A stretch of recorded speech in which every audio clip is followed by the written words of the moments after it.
It's a land of sweeping plains, of droughts and flooding rains. Just 5 months ago, outback Queensland was unrecognisable. In late March, double the yearly rainfall totals were recorded across the west in a matter of days. Dead sheep everywhere here. Swollen rivers and creeks became an inland ocean as floodwaters tore through an area 3 times the size of Victoria, sweeping away anything in its path. Eromanga grazier Brendan Murray says he had little time to prepare for what was coming. By the time they started forecasting crazy amounts of rain, we had already had 75 mils in the storm over most of the place, and that's the best part of a third of our annual rainfall. We tried to move them, but you can only do what you can do. 3 days later, on the Sunday, skies opened and dumped in the next 8 days twice our annual rainfall. He says the timing was perfect for a flood that was always going to end badly. So we were in full flood. We'd already had 12 inches of rain and water a metre deep over 80% of our country, and then we get their water come down on top of that. Brendan and his son Henry were dropped into paddocks every day to walk any remaining stock to higher ground. Keep going. But after days stuck in muddy water, the stock that survived the initial flooding were too weak to live. All we could see was heads sticking up, and there was no way we could get them out. So we made some hard choices and moved on to like paddocks where we thought we could shape. And we saved sheep where I didn't think we had any hope. What's about there? He estimates he lost around 6,000 head of sheep, plus 30 years of work building bloodlines and genetics into his flock. Initially, I think a lot of the sheep would have survived the first half, but they just couldn't live it out. They in neck deep in water for 5 days, and they started to go. We're the custodians of our stock. That's our job's to keep them alive and keep them safe and keep them well, and don't particularly like looking out of a helicopter and seeing that, While the total number of missing or dead livestock is still unknown, graziers like Brendan Murray, who lost most of their stock, say it will take years to fully recover. The floods hit just before the Murrays were due to start shearing. So along with the loss of livestock, Brendan says they took a financial hit, losing their sheep and their wool. We work our financial year from shearing to shearing, and then our sheep sales after. And we had spent money knowing that we were coming up to that, and now we're probably, it's not bad, but it's not fantastic. And we've still got some sheep, and we did get some wool. If wool was worth something, it'd be even better, but at the moment it's a bit sad, and I would prefer that our missing 5,000 or 6,000 sheep were still munching on grass, And obviously the water stuck around for quite a while, so it was, weeks before you could even see what the damage was. Once the water went down, Brendan was able to assess the full extent of the damage. 56 kilometres of exclusion fencing was destroyed or severely damaged, plus more internal fencing. Brendan says they worked to get fences up quickly for agistment stock. We need cash flow, so we have to have stock on. So we could have got in and probably done it all a lot faster, but we wouldn't have any stock on behind us. So last Tuesday, we stood the last post and the last fence, and it was like, yes. 16 weeks to get it all up. 16 weeks. Wow. Now, with fences repaired, the scarred land recovering and stock grazing in paddocks again, Brendan says he's trying to focus on the positives. We have heaps of feed. It's winter, it's not hot. So we'll carry till October if it doesn't rain. From October, we'd be hoping for summer storms. That's probably more than we had last year, you know. Last year was awful. This year, you know, there's positives in it, they're just spaced out. Further inland at Nokatunga Station, the Evans family watched on as their cattle and horses were washed away by fast-moving water. It was nothing like Linda Evans had ever seen before. It was an absolutely amazing sight to see, and to hear the noise of the water roaring was astronomical. It was beautiful in a way, but it was terrifying as well. They lost 20 of their stud horses and countless head of livestock as the water rushed across parts of the isolated property. It's a loss, so you've got to grieve it, and the only way to do that is time. We're not going to get over it.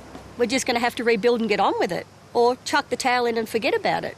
And I don't think I want to do that just yet. Despite the losses, Linda says it's been healing to watch the land recover. It's the reason we do what we do. It's a very, very special thing. You know, you look out across those rocky hills now and all that Mitchell grass, and it's God's country, and it's turning it on right now. And we're lucky enough to be here to witness it. In the days and weeks that followed the flood, Linda busied herself planning the Eromanga Rodeo, which was scheduled for the Easter weekend. He's trying to add to his 21. It was just 2 weeks after the flooding, but Linda says she knew it was important for the community. And mental health isn't a joke. Mental health is probably one of the biggest issues in the bush, I believe.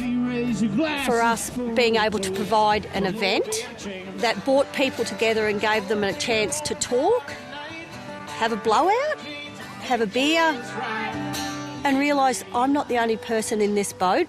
Like, we're all here, we're all doing it tough, but we all got one another's backs. Well, the wildflowers are blooming in the west, and she's dressed up for the road. And it's not just Eromanga that's welcomed much-needed local events. The annual tourism season was delayed this year due to the flooding. Now, towns like Thargomindah are open for business. This music muster is the third event the town has held in recent months, bringing much-needed tourism back to the region. Tammy Warner is the disaster coordinator with the Bulu Shire Council in Thargomindah and was the acting CEO during the floods. She says there's been a steady stream of tourists in town since they reopened.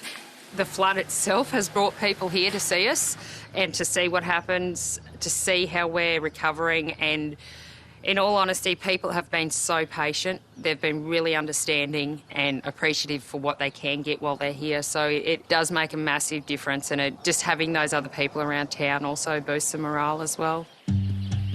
The Bulu Shire covers an area of more than 73,000 square kilometres across Queensland's far southwest. The Bulu River, which starts hundreds of kilometres north in the Idalia National Park, runs through towns like Adavale and Quilpie before coming to an end at Bulu Downs Station near the New South Wales border. It's the only river system in the west that isn't part of either the Murray-Darling Basin or the Lake Eyre Basin. Instead, the water flows into channels and waterholes in the corner of the state. For most of the year, the river sits idle, but during floods, it swells, cutting off properties and communities. We were comparing to 1974, which before now was our biggest record. This flood went a metre higher than that. With the March and April floods hitting unprecedented levels, Tammy says the community had no way of knowing what was headed its way. According to the council, the Autumn Vale Station river gauge just north of town was the only working gauge between Quilpie and Thargomindah. According to the Bureau of Meteorology, there are 450 flood warning assets across Queensland, with only 1/3 of those being owned by the Bureau. The rest are owned by state or local governments.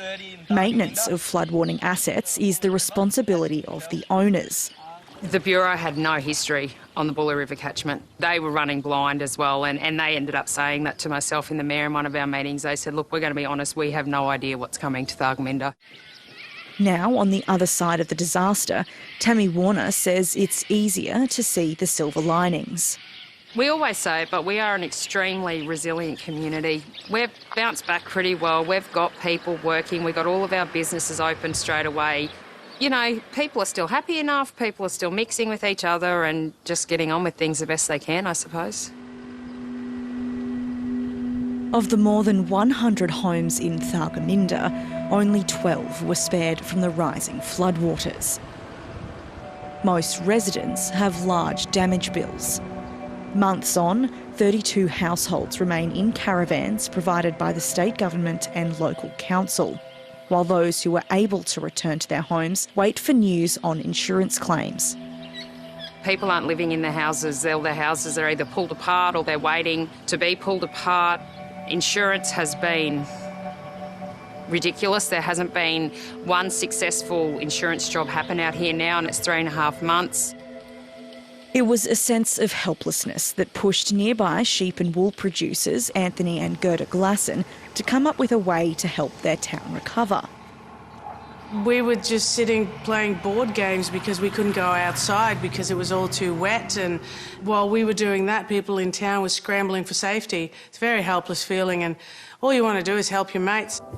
It was then that Fridge for a Friend was born. A locally run initiative, Fridge for a Friend enabled people anywhere in the country to buy a fridge or washing machine for families who lost everything in the floods. We thought, well, the first thing people are going to need to get back into a sort of an everyday life, if you want to get back to work, you need clean clothes, you need to wash your clothes. You know, if you want to eat, you need a fridge. You want to keep your medicine cool, whatever it is that you... So a fridge and a washer we thought would be very helpful. Even if they have to camp in their backyard, if they have power, they can at least plug in a fridge and a washer on their deck. Gerda says they were hoping for enough appliances to cover the town of Thargomindah. All these generous people just kept buying fridges and washers, so we could extend it to Hungerford, and then we extended it to Yulo. Then we went to the Quilpie district and Adavale. Oh, God, there's so many stations that needed things, and we managed to cover them all. In the end, 96 fridges and 87 washing machines were purchased and delivered to flood-affected communities.